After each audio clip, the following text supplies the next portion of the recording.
the things on the side of that wood that make it look so much like bones? I don't know, but we're getting pretty far. Yeah? Yeah, I think this is the third island. But obviously it's the third island. I think it's the last island. And now, yeah, because there's all this machinery, so we're in Cortex's factory and whatnot. And this is where all the mechanical enemies are in the goo. That green goo. Whoop. There might be a fourth island. I can't remember. How long to beat? Those kill you, I'm assuming. Yeah. Because they're red.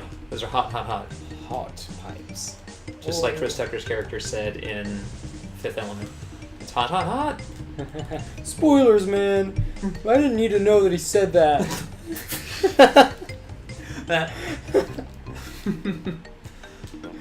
What? You can't jump on those things, whatever they are. I'm unsubscribing from this channel. How long has it been since we actually talked about this game? We've been talking about our frustrations with it, but we haven't talked about... Well, we were just talking about how far we were into it, but other than there's that. But yeah, like at first we're talking about like design and whatnot.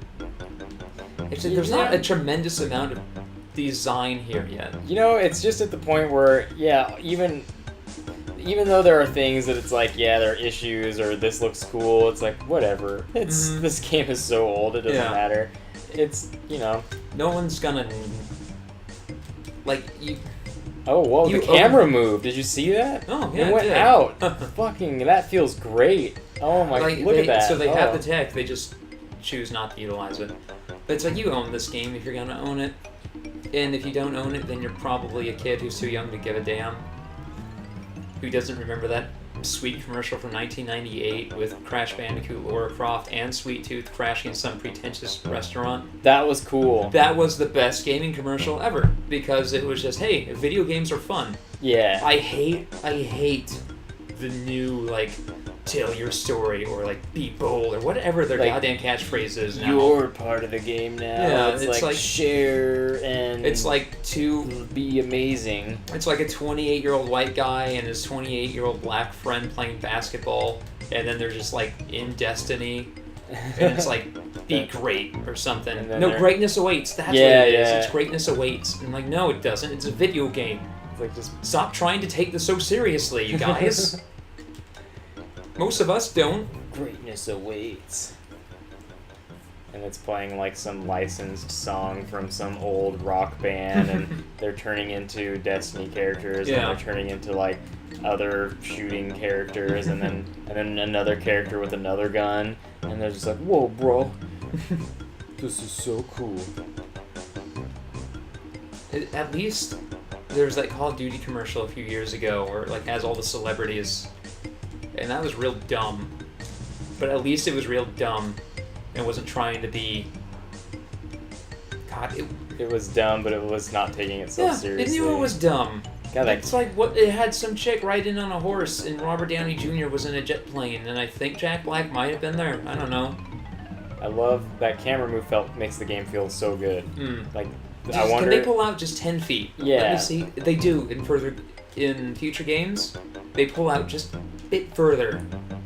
So it feels really good. When was the last time there was a level that was like walking down a path? They've all seemed pretty like side-scrolly, like this. Like just walking straight down a path. I don't know. Like down towards the camera or away from the camera. There was the bridge one. Yeah. A little bit ago. Oh, I could have just walked under that guy.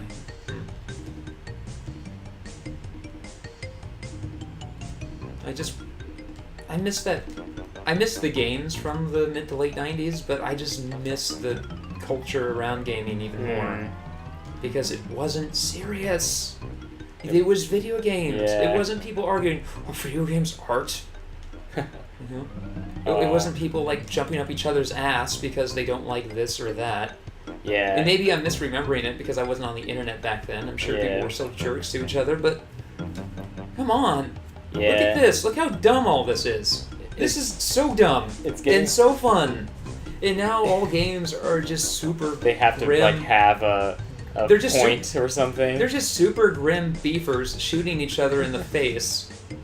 And I shouldn't be able to say super grim beefers and be serious.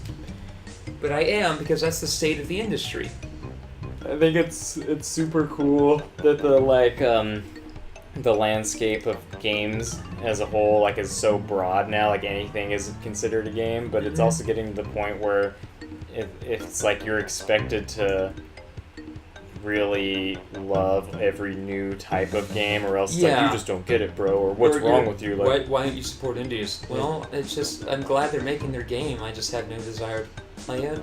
Like what is it? I think there's a game, Her Story. Oh, Her Story, the best friends we're talking about. Yeah, and so I've seen a little bit of it, and it looks interesting, and I'm sure it's fun. I'm sure it's fun for what it is, but I personally have no interest in playing it at all. It's the sort of thing where I'd be interested in watching like all the clips to it, and then watching someone like the game theorists piece it together. Yeah. That would be much more interesting to me than actually playing it, like Five Nights at Freddy's. Like I definitely don't want to play it. I'm interested to see like what the outcome is, just because it's an interesting idea. But I feel like everyone right now is really like giving that game a big old blowjob, like regardless if it's warranted or not. It's like I feel like when a game like that comes out now, everyone takes everything so seriously that anyone who's in games journalism or anything. I kind of refuse to seriously use the term journalist. Yeah, because but they have to. Everyone has to talk about it. Like everyone has to talk about how much they. Oh, have you heard? Have you played Her Story? It's the best in the world ever. Possibly best for 2015.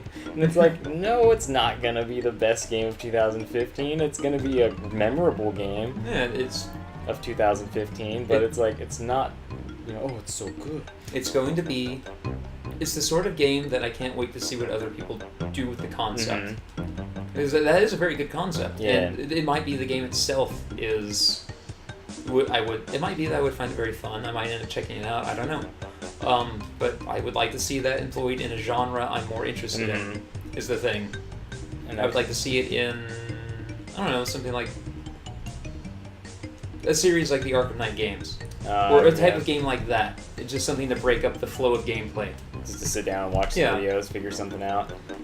And it might be really cool. Like, it might be. Maybe everyone really does enjoy it, but I feel like everyone's enjoying it a lot. Like, and making sure to be really vocal about how much they enjoy it and, like, how they're like, oh, yeah, you can't simply like it. You have to make sure everyone knows how much you like it. Just everyone, do you know how much I like this? Yeah, like... Yeah, I get it. Oh, his sign's broken. No, it's not a boss. It's got a crappy place. Yeah, it's poorly insulated, and there's just like fucking electric things like everywhere that can kill you. Yeah, there are just OSHA violations. Look at this. Unsecured toxic waste. You gotta love those images just kind of floating up the bubbles. They worked with what they had. Yeah, it's cool. I like the popping in the goo, that series of images, like that sequence. Yeah, because I don't think he set up his hallways to be an obstacle course for this fucking beautiful creature. To come back and so it's just funny to see like again, this is how he tests his creations. He abandons all of them on that beach and gives them something to fight for, and then whichever one makes it back to him first. He's like, you will be my champion. And some of them just like post up on a bridge somewhere or in a hut, and they're like, this is my hut. Well, some of them give up. They decide they don't want his war. Crash is I think I hit that checkpoint at least. Crash is an unwilling servant of, or rather unwitting servant of Neocortex. All of this is to Neocortex's ends. Because all those guys he's been fighting, those are, his rogues. Those are the ones that would have banded together and brought him down if Crash hadn't suddenly come through and wiped them off the map. It's like, I knew you were the perfect being, Crash. Even the crazy one is crazy, but that's only because he knows the truth behind everything. Yeah. Everything in the universe. Not just all of this. Everything. And so even though he's crazy, they can still ask him a question and he'll give it to them. It won't come out clearly if they need to piece it together, but they'll have it. But Crash took care of him. That's the intelligence gone. King Koala, that was the muscle, gone. There's a boss coming up who is the organizer, and he's about to be gone. And they were all gonna come together. Yeah. Till this asshole. Their plan was probably a week from being orchestrated. This cross-eyed goof. And here's the thing, yeah, he beats Neocortex, but he leaves all of this behind. All of this, all the madness, all the experiments, all the toxic waste, the utterly destroyed ecology, all of it is gone. Yeah, this place would be, these islands would be like messed up after all this. When no one's this fucking... Like, right now it's bad with... Oh. Damn it. Right now it's bad with Cortex in control, obviously. But if he goes, and there's no one there to clean up after him, it's gonna be far, far worse. I like that Neocortex, or is that his name? I think so, yeah. That he has TVs in his laboratory of just his own face. Mm-hmm. Just looking. Watching. Just so you know. And so, obviously, they can't just storm his base right now and take care of him. They have to locate all of his other failed experiments. They need to organize the natives. They need to have a plan of action so after he's gone, they can clean up. But Crash, being just a level above Ripperoo in terms of sanity, he's not in on any of that. He is just storming the castle. He doesn't know. He's just I gotta save the girl. Mm-hmm. And they're like, see, the others, they don't have a distraction like that. They're just in pain. Their bodies are in in pain. You know, they were surgically turned from whatever they. Damn it! They're now plagued with like sentient thoughts that they never had to deal with before. Right, and there's no philosophy in the world that applies to them at all. There's nothing out there designed for the newly sentient creature. There's no other creature like them for them to continue life. Even their fellows, Ripperoo and King Koala, they're still different animals. They still had different backgrounds, and they can't relate to one another, except through the shared trauma of being except through the shared trauma of being an experiment. So even after all this is taken care of, they're still just gonna lead terrible lives. They probably would have killed themselves anyway. But they just want to make sure it doesn't happen again. Yeah. See, this game could be so deep. This game. I'm sure. Like, we're obviously bullshitting here. I'm sure someone somewhere on Reddit is like, the secret history of Crash Bandicoot. Like you've never seen before. And then it'll get reposted on Kotaku. I never saw it before. It'll get reposted on Kotaku, and then other sites will link to the original Kotaku article, and it'll be like, this fan theory about Crash Bandicoot makes total sense. Will blow your mind. At first, I thought he was crazy, but then I actually thought about it. And if you don't believe it, then you just don't believe in you don't like the good things if you don't believe this theory. I saw one of those theories. It was like one of those really, dumb kind of like, Pixar has all this hidden history between all. And then all the movies are linked. Yeah, and then I remember that one. Yeah, there was one at the end. If you got to the end, there was a question that asked you if you liked it or if you don't like. Either it was like, do you believe this? Yes or no. But instead of yes or no, it was like, yes, I believe it, or no, I don't like fun. Like, no, I don't enjoy good things, so I don't believe this. Then it really was like, this is stupid. I remember that one, and how it just totally, like, a lot of the movies can be linked just through the pizza truck. Yeah. But I hate this part because I can't clearly see ledges. Yeah, I remember that one, and at one point it's like insinuating that the witch in Brave is the little girl from Monsters, Inc. And the whole reason is like, okay, so those doors actually send you through time. So it says, so obviously Boo took the door back in time, and now she's a witch. It's like, there's no... Riggs is sneezing.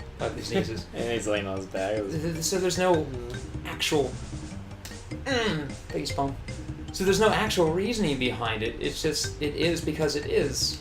Yeah, once you get to something like that where you're like, the doors also go through time. And then it's, that's not fair. Like, you are... If your theory uses the word obviously at any point, there's a huge weakness in your theory.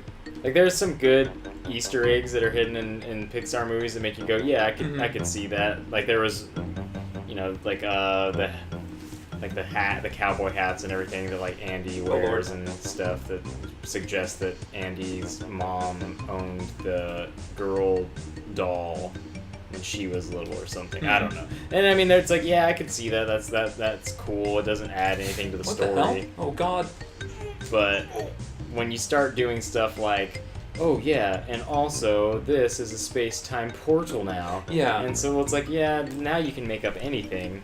It's not very fair. And then at the very end of the article, for the guy to be like, do you like this? No. Well, I guess you don't like fun, happy things then. And you're like, well, that's not cool, dude. Just because I don't like this stupid theory. And it was like, it forced you to click it. It was like a dialogue box. Like he was probably taking metrics or something to see how many people... Oh. What is this dude? This asshole. Is it a weasel? Or, I think he is a weasel, yeah. Because the upcoming boss is like a mafioso type, and so of course he's a weasel. Ah.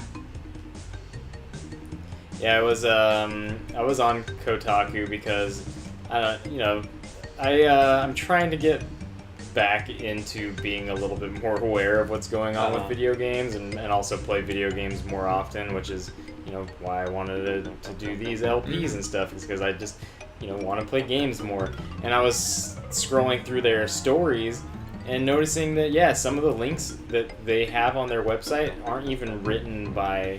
It's not like it doesn't lead you to a page in Kotaku that's written by, an author. It's, this is something you click on and it takes you to another website.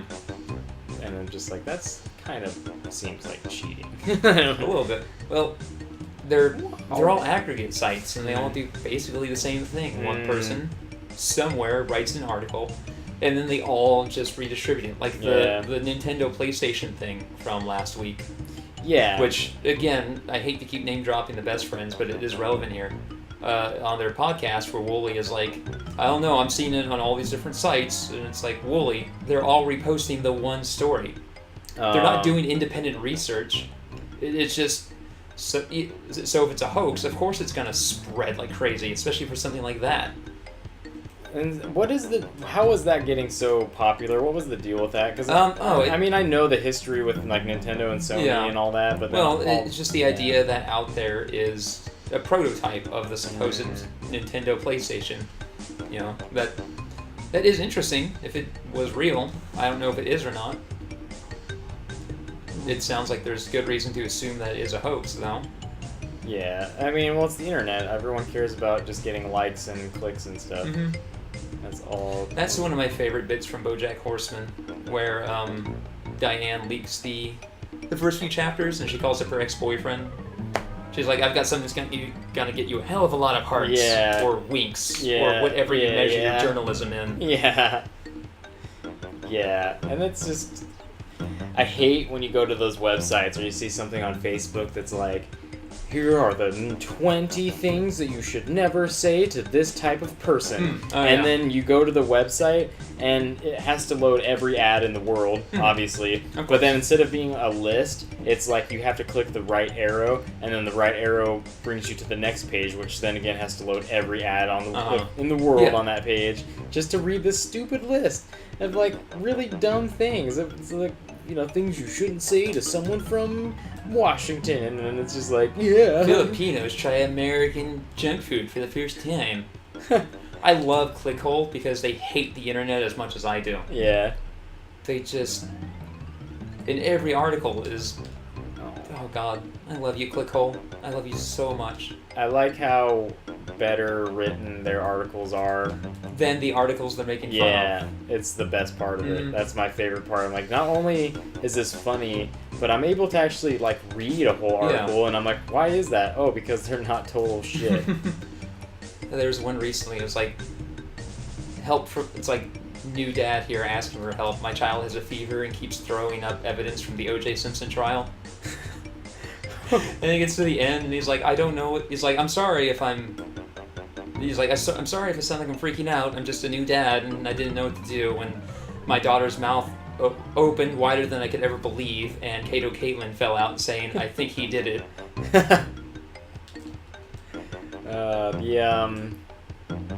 That video they did about like being a man or something. I just want to have the biggest skeleton in the universe. That was so funny. Hit cows with my car. Shit. That's not cool, man. Because there are people that have, I'm sure there are a lot of people who got upset at that if they saw it and not realize that it was a joke. And oh, sure. Women have it hard, and this isn't funny. Well, no, yeah, it's funny though. I know that all sorts of people have it really tough. These attractive, like men in this video are just like, your average dudes aren't really having a hard time, but that's what's funny. It's also weird to me how, like, the internet will stand behind.